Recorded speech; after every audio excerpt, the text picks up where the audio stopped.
Okay, and we are live. Good morning, good afternoon, good evening, good day. Just depends where you are and when you are listening to this broadcast. My name is Clara Lyons-DeVaughn, and I am the broker owner of Lyonsview Realty. We provide residential, commercial for small businesses and nonprofits and property management services. And you all know about Financial Fridays, and now this is the new segment, which is called Lions View Lifestyle.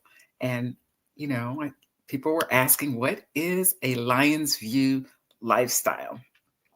A Lions View lifestyle is when you actualize your dreams into reality, where the possibility of what's available for your life, when your life is in order, when your finances are in order, when your health is in order, and when your spiritual mindset is in order. And in this segment, we're going to be bringing you different authors and other personalities to talk about different things that impact your life wealth. We talk about financial wealth. So in this segment, we'll be talking about your lifestyle wealth. And I have a wonderful, wonderful, wonderful guest today. I have known her, wow, since college. We were young adults. We're still young adults. Yes, we are. One of my first roommates in college at the University of Southern California. So our friendship spans over what, 30? Well, we're 40 giving away. years, over 40 Yeah, years. giving away our age here. Yes, a long time. And we still look good. We still look good. And she is not only a phenomenal person, I love her to the moon and back, but she has gotten her doctorate, and Miss Dr. Rhonda Beckwith is a dedicated empowerment coach extraordinaire. She's a licensed clinical professional counselor. She is a speaker, a proud retired Air Force veteran. Thank you for your service. She is the CEO of Boldly Empowered Coaching, a company that provides personal and professional coaching to women who are seeking to bolster their self esteem and master the intricate dance of the work life balance. And I just want to thank you, I call you Rhonda. So, how do you want to be addressed today? Dr. Rhonda J, Dr. Rhonda, how are we going to roll today? You know what? That is an interesting question. I think we will roll with Dr. Rhonda J today. Dr. Rhonda J, how are you, my sister? So excited to have you on today. Thank you very much. I really, truly appreciate this invitation. And of course, you've already talked about our meeting and how long we've had this friendship, sisterhood, etc. And I am very, very excited and thrilled to be right here on your show. I mean, who would have thought it? But that's just how life is. We just have to just roll with every day as it actually comes to us. And so I do appreciate this opportunity of being able to speak with you today.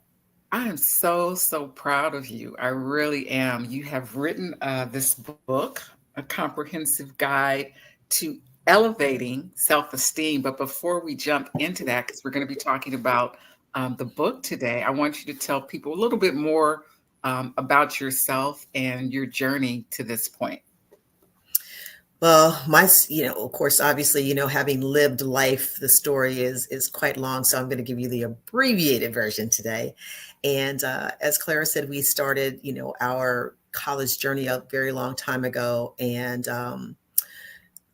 I was in college doing things, I don't know if you've been to college, you'll know these things, or, if you've just been like around the neighborhood, et cetera, or in your jobs, just sometimes deviating off your path. And I know that initially I started out at undergrad, psychology. And I will tell you this, and I don't tell very many people this story. So just because we're live and, we're just kind of being a little authentic and transparent today in terms of, we'll get into why I wrote this book, et cetera. But I remember my very first psychology course, and it was about 300 people in this auditorium. And I remember the professor or instructor looking like he was maybe 2 feet tall, because I was way up at the top of the auditorium, and it was just so overwhelming. And I had never been afraid or not of facing adversities or facing situations. And I just felt so consumed. And I remember my first exam when I got an F. I didn't even know how to respond. I didn't even know what to do because I had never been in that situation before. So I'm sure all of you out there probably have faced something that you had never faced before, and you just are stuck in the moment of not knowing what to do or knowing even who to tell. So that's part of my story in terms of, the psychology piece. I tried to run away from it because I said, well, maybe this is not my field. And I spent the night in the computer science room because people, said, oh, computer science is the way to go. And of course, obviously, we see IT is very popular. However, writing programs was not my thing. And then, let's just do a little bit of pre-med. Oh, wait a minute, calculus is not my thing. So, of course, I had to stay in my lane. And here I am today doing this. And even throughout the military, just various jobs still offered me that opportunity of still doing counseling, unlicensed, but at the same time, I knew that eventually I would go on to get my license. And I am licensed, I am legal. And so that's part of my journey. Indeed. In terms of how I arrived where I am now.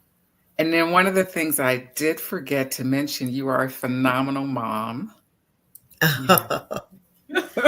Yes, I do have a beautiful 23-year-old daughter that I love from the moon and back as well. And she is my one and done. And I couldn't have asked God for a better daughter.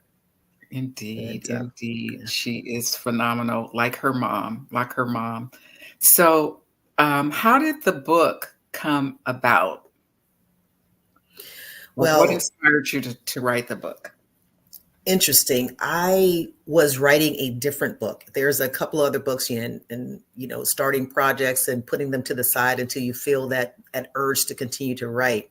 Well, this book came about because as a therapist, I started to notice that a lot of people that came into counseling didn't really necessarily need a diagnosis, or there was not anything that was diagnosable. But at the same time, for insurance purposes, you do have to provide a diagnosis. And so they needed really a coach. And a lot of people, the backdrop or the foundation of a lot of people stopping in their tracks or being stuck is their self-esteem. So I decided to write something on how do you elevate your self-esteem, because somewhere along the way, they were interrupted. Something happened to just thwart that self-esteem for them. So therefore, that was my impetus for writing this book. How do you elevate it? And then, of course, just then, what do you do then? So with this book, it's a guide. It's guiding you on in terms of how to do that. At the end of each chapter, there are reflection questions so that you can reflect back on what it is that you've gleaned from that particular chapter. Yeah. So if you were to provide kind of a synopsis of maybe the sections of the book or the major things, like what are you walking someone through in this book? I'm walking them through the beginning in terms of what self-esteem really is. And so if you were to ask somebody, tell me about your self-esteem, everyone will have a different answer. So this is just kind of a basic line in terms of what self-esteem is, and a definition of that. And then how do you look then at your self-worth? How do you look at your confidence? And so walking through this book, you will start to look at, wait a minute, does this define me? Does this reflect on me? Do I need to really look more at my core values? How do I look at me? And then how do I tie that in to then my self-confidence, my self-worth, etc. So each of the chapters will go through those different types of segments for individuals. And so, for example, there is a chapter on setting authentic goals. What are your goals? And that's chapter number 4. How do you do that? We talk about goals all the time, but what do goals really, really look like? And are they smart? Are they measurable? Are they achievable? Are they realistic? Are they timely? Because sometimes people will put undue pressure on themselves, and then when they don't reach that particular goal, then they feel bad about themselves. And so again, that takes another stab at your self-esteem and your self-worth. So again, it's just a walk through that, and it's realistic for you. And so it's very, very authentic, and it's very, very readable for you to actually kind of go through that. It is a really, really quick read. I want to capture a couple of things from the book. It says on the cover, the book challenges the cultural norm of equating success with perfection, which is, as you know, is one of my issues. I'm a mini perfectionist. And so you can get into that analysis paralysis, or I can get into that analysis paralysis at times. It Exactly. says, by embracing the comprehensive concept of self esteem, it offers a revolutionary journey that delves deep into psychological, emotional, and spiritual levels, offering strategies for lifelong process, starting with the essence of self esteem, breaks down the self worth, confidence, respect, image, and acceptance as key components. The book explores the impact of self esteem on behavior, on relationships, mental health, decision making, considering childhood experiences, accomplishments, comparisons, and the media, which is really something that we're dealing with a lot. And Mhm. I want to talk about that a little bit. And it also provides tools to combat negative self talk, foster self acceptance, set authentic goals, and practice self care. So the focus is a long term development and resilience. The importance of social networks, turning adversity into growth, is also discussed. Mindfulness, healthy relationships, and recognizing achievements build the self esteem toolkit. The journey is portrayed as continuous, defined by progress, not perfection, through practical actions, reflection, and adaptation. So, the chapter, this is chapter 7, Turning Adversity in Resilience, which is also the tagline on here, Exactly. From authenticity. authenticity to resilience.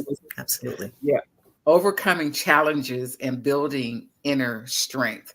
So when you're working with clients about overcoming obstacles, and building that resistance, because sometimes we don't think about our day to day in terms of how we interact with things and people in relationship to our self esteem, in terms of how we feel about ourselves. So when, like you said, you had that situation that it's like, never had this situation before. How do I deal with that?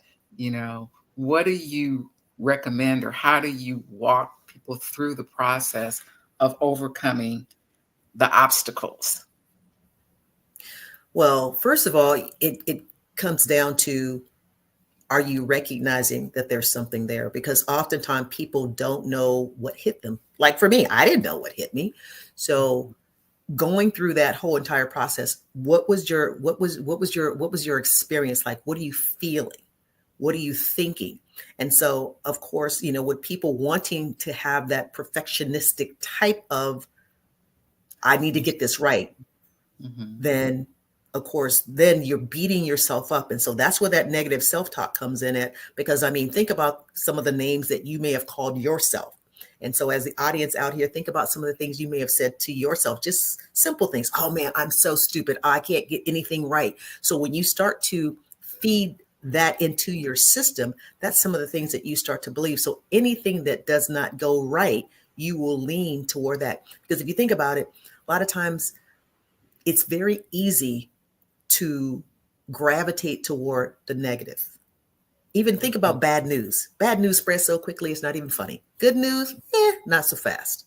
So Yeah. again, we get in, that gets into our spirits. And so part of this is walking a person through, what is it that you're thinking? What is it that you're feeling? How then do we combat that? And so as I'm speaking with people, I will go through the process of, okay, tell me something good about you. Let's talk about your strengths.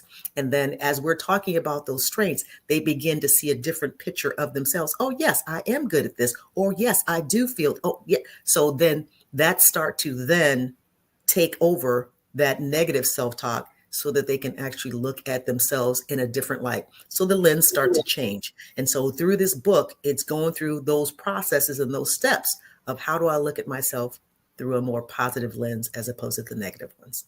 Yeah. And then how do people use that to develop the muscle of resilience, So if someone Well, has, go ahead. yeah, that has to be built upon. And Mhm. so again, people talk about affirmations. And so Mhm. affirmations actually also help in terms of building up that self-esteem muscle. The more positive you speak to yourself, the more positive you see yourself. And the more, if people give you a compliment, hold on to that compliment, because sometimes people will get a compliment and do the yeah, but. Mhm. Remove yeah, but from the vocabulary. Accept Mhm. that compliment, thank you, and keep it moving, and put that in your cachet of, you know what, that was something that someone else noticed about me. So if someone else noticed that about me, it must be something that is true. But if people are doing positive affirmations, saying them is one thing, believing them is another. And so if you are saying them, then please get that into your spirit of actually believing them. And again, the more you get compliments from others on the outside, that must mean that that is that positive aura and energy that is being transferred from inside to outside. Gotcha. And if you were to say there were some things that you want people to take away after they read, um, read the book, A Comprehensive Guide to Elevating Self-Esteem from Resilience, from Authenticity to Resilience, what are the things that you want people to take away after reading the book? After they read this book, I would really hope that that bolsters that self-confidence. It should bolster how they really look at and receive themselves and how they present. Because one of the questions is also, how do you want to show up? Yeah. And so hopefully after you have read this book and you have done the work in there, because there is work to be done on those reflective questions, then you will then show up the way that you want to show up. You will show up with confidence. You will show up realizing that I am an imperfect person, but at the same time, I can do really excellent work and it doesn't have to be perfect. And that does not take away from me. That does not diminish me. So you don't have to diminish yourself in any capacity. You can walk into a room and command that attention because that's how you feel on the inside. And then also just realizing then, if I am elevating my self esteem, how then does that translate to even my sisters, my brothers, my other people? How then is that positive energy going in that different direction? But the most important thing is you're able to walk in someplace, chest out, head held high, saying, "I've got this." And if I in That's bad really grammar, and if in bad grammar, if I don't got this right now, I will get this. that's really good. I like the part about you having self-esteem also gives other people permission, other people around you to have to bolster their self-esteem. And I'll give you an example. Recently, I went to an event which was kind of semi-formal, um, and I was coming from somewhere else which was more work related and more grungy work related. So, I was kind of dressed in between, right?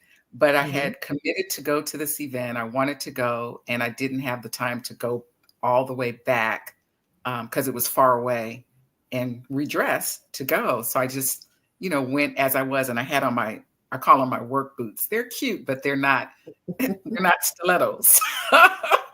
And All right. so, and I think because I have, I have, I think a fairly good self-esteem about myself. I walked in like I had on stilettos, and it Mm-hmm. gave people permission not to, treat me any differently because I didn't have on stilettos. Everyone embraced me and I embraced them just like I did. And I think it gives them permission to just kind of chill as well because they know that you're comfortable in your skin and who you're being, so they can be comfortable in their skin as Mm-hmm. well. And so that's really, really, really a valid point, and it's something that I take with me all the time because what you wear, your hair, we're getting into the Crown series. I think you've heard about that, where for a long time as women of color, we couldn't wear our hair a particular way, or we had to Mm-hmm. wear it a certain way to be Very good. accepted, to get employment. And I don't think people realized of other cultures how damaging that is to women of color because it implies that you're not good enough if you wear your hair this way or that way. if you wear braids or if you wear Right. curls It's or projecting a certain image and or that preconceived notion of something that's uh, not necessarily positive. right, or that's not accurate. Right. Correct.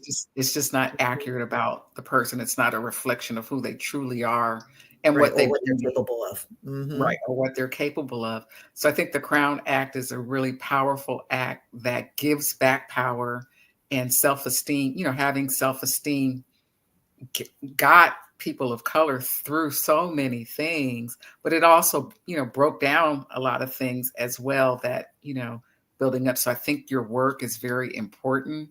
Right. I applaud you on it. And I'd like for you to talk a little bit. I'm going to switch gears here a little bit about the process of, taking the book from the idea conception to completion. Like, what was that process like for you?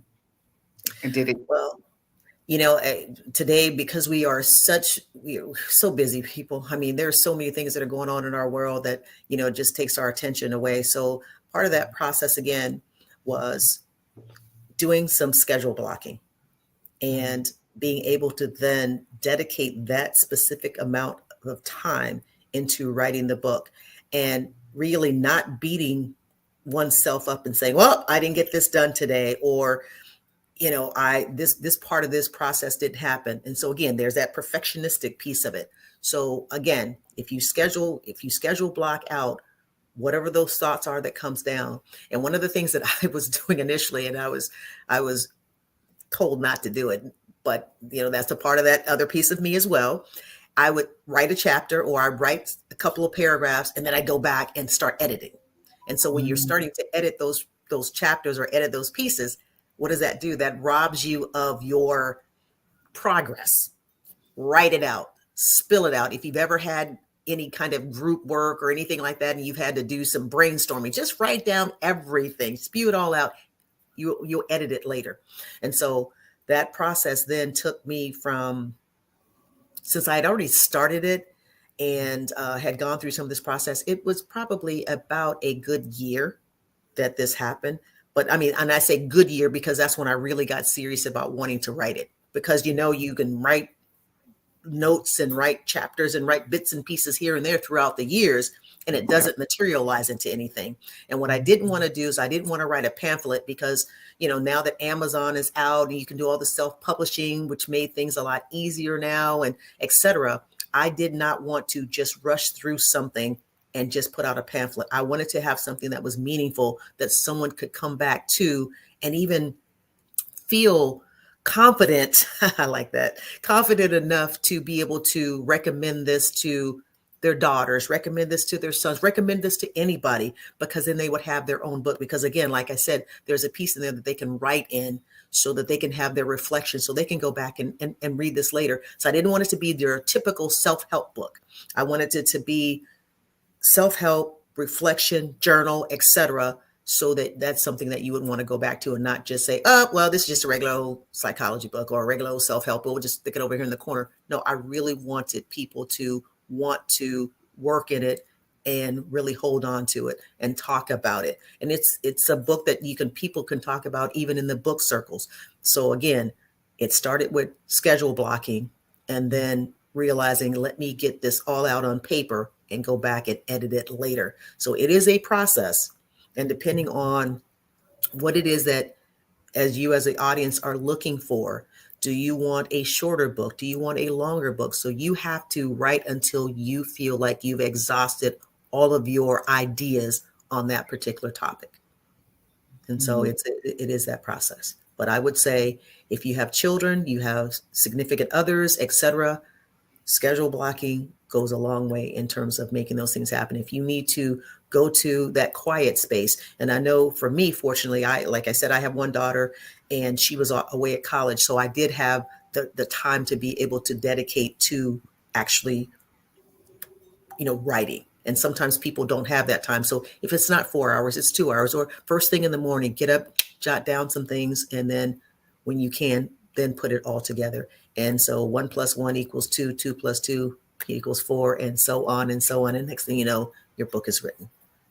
And I will Awesome. tell you that there are a lot of ghostwriters that are out there. So if you need some assistance with that, get down your ideas, get those things formulated, and then, maybe perhaps, lean on getting a ghostwriter if that's something that you would want to do.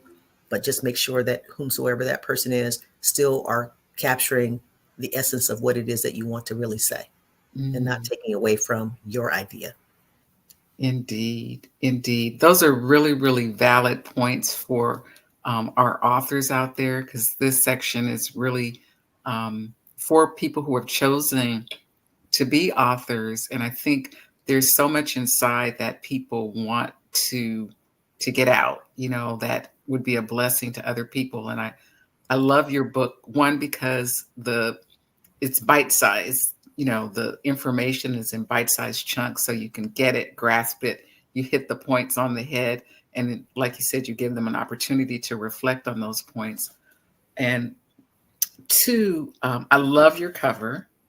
I, Thank you. I love your cover. That is just so absolutely gorgeous. I don't know if people can see that, but I love this cover. It just brings joy. And I think your idea about blocking time, scheduling time, not giving up, getting all of your ideas out will help other authors who are in the process of writing their books, or who are even on their second or their third book, because that's a challenge that I think a lot It of is. authors face.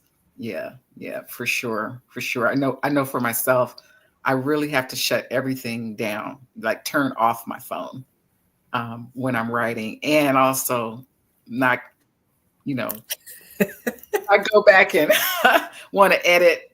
course. I mean, that's just a natural thing because what happened when we were, you're in school or you're writing a paper. First thing you want to Right, do is you want to right. write down something, you want to go back and edit it immediately. But keeping in mind, this is not a paper. This is a process. Starts with the P, but it's a process, not a paper.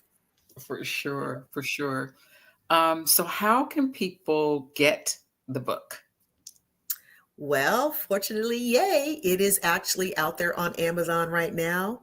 And then also they can get it from my website, which is the www.boldlyempoweredcoaching.com. So if you order it from my website, then you can get a signed copy. But if you happen to order it through Amazon, then I embrace that as well and appreciate that support. So yes, and then it's also in ebook form. It's not an Audible, it's just ebook and also paperback. Awesome. Awesome. Do you have any future projects in the works? I do. I have started I see, remember I told you we can start some things and we get back to them.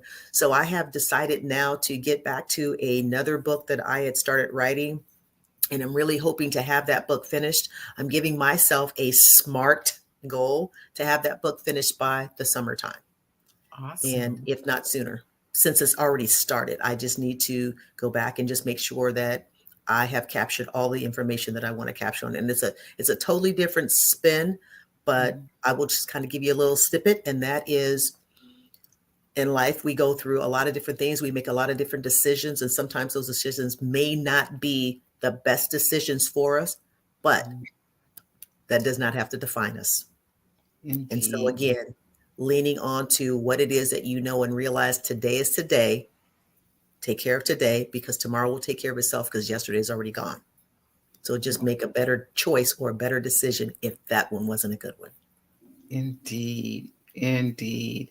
And you are an awesome, awesome therapist, counselor, friend. But if someone wanted to professionally seek out your services, what would be the best way for them to do that? The best way would be to, I guess I could have put my phone number down there. They can actually call me, and or if they emailed me through through my website, they can leave their information there, and then that's where I do the coaching. But if they wanted the professional counseling, I'm also on Psychology Today as well in the state Awesome. of Maryland. Awesome. This has been a really, really wonderful time. Is there anything else about the book that you would like to share or about yourself? Well, the thing that I would say about myself is that I really truly believe that I am an authentic person. And there's not anything that I've written in this book that I probably have not experienced to some degree. And just because you get one setback does not mean that that's where you stay. If you get a setback, you sit back and then you reset and say, okay, how can I do something different? Because for me, I had a setback and I was stuck for a moment. And that's what actually, I will just kind of put this out there. That's what actually caused me to join the military. I was only going to stay there for 4 years, but 4 years turned into 26. And I'm really glad that I had that experience because that's something that cannot be taken away from me. And I really truly enjoyed it to the utmost. So again, if you see that something's not going well in one direction, then make a different choice. And then you can always come back to whatever was your original decision once you have settled down and just reset yourself. So don't let one bad mistake or bad thing really kind of define you or keep you stuck in that space. And then if That you're is, feeling like you are, if you need someone to talk to, then please, by all means, talk to someone. There's absolutely nothing wrong with it. I know that mental health was a negative stigma for a very, very long time. And it was just so interesting how, if you told someone that you were a therapist or you were seeing a therapist, the looks that you probably received or not wanting to tell someone that. But now it is very much encouraged. And COVID was a terrible thing that happened, but at the same time, it was a blessing. So again, looking at pros and cons of different things that go on in life. And so with COVID, that elevated then, the need for, people getting more mental health services. And mhm. so because we need community, we need networking, we need people, that's how we thrive and that's how we grow. And so now if you do need to have anything to do with mental health services, etc., please feel free to reach out somewhere. Don't sit in silence and suffer. There's no reason for that. Yeah. I I was sharing with someone else if sane people, um, people who I think a lot of people associate mental health with being, insane, like there's something wrong Mm-hmm. with, and there are some people that there's something wrong with Oh, them. absolutely. There are some challenges there. Absolutely. Yeah, yeah, and those people don't really know that they're, off the rocker. And I think when people think mental health, they think that extreme. But I think as a sane person, just realizing that there's something that you would like to improve on in your life, it doesn't necessarily have to be wrong. It just may be something that you want to improve on, and talking with someone can assist you on improving the way you interact with other Right. people and the way you interact with yourself, how you love yourself and Right. how you interact and love other people, is another area or another way to for people to think about having good mental health. It's like something doesn't necessarily have to be wrong, but it could be better, right? Yeah. So there's this whole, Opportunities to improve. yeah, And or dem- get it, or not necessarily even improve, but maybe just wanting some clarity on different things, which is yeah. the reason why I started getting more into the coaching side. So I can still do therapy, but if people need a coach, then Mhm. that's what the coaching piece of that is for, so that they can get clarity and or, you know, if they're having challenges with being grounded, then Mhm. that's another reason for getting a coach as well, because then you get maybe then redirected into what it is that you really want to do. Indeed, indeed. That's good. That's good stuff. That's good stuff. I so appreciate you. I think you are the bomb.com. And I Thank am you. excited about your book. You are on the Amazon bestseller list with this book already. It is a phenomenal, phenomenal book. I encourage everyone to go to Dr. Rhonda J's website and get the book so she can autograph it for you. If you can't do that, go to Amazon.com, get the book.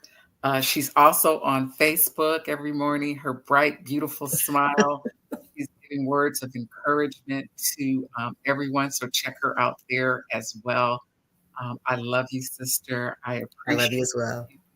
And I'm excited about all of the lives that your book is going to touch, all of the people that it is going to empower, and all of the people. The world is just going to be a better place because you decided to write this book, and people decided to buy it, read it, and if they need either therapy or coaching, that they decided to reach out to you and get I am what available. Yes, to get what they need to be the best them that they could be. So I want to absolutely. thank you, thank you, Thank thank you. you. Yes, and I Thank want you to as thank well. And I appreciate everyone out there as well. And so, again, I look forward to working with you, seeing you, talking to you, etc.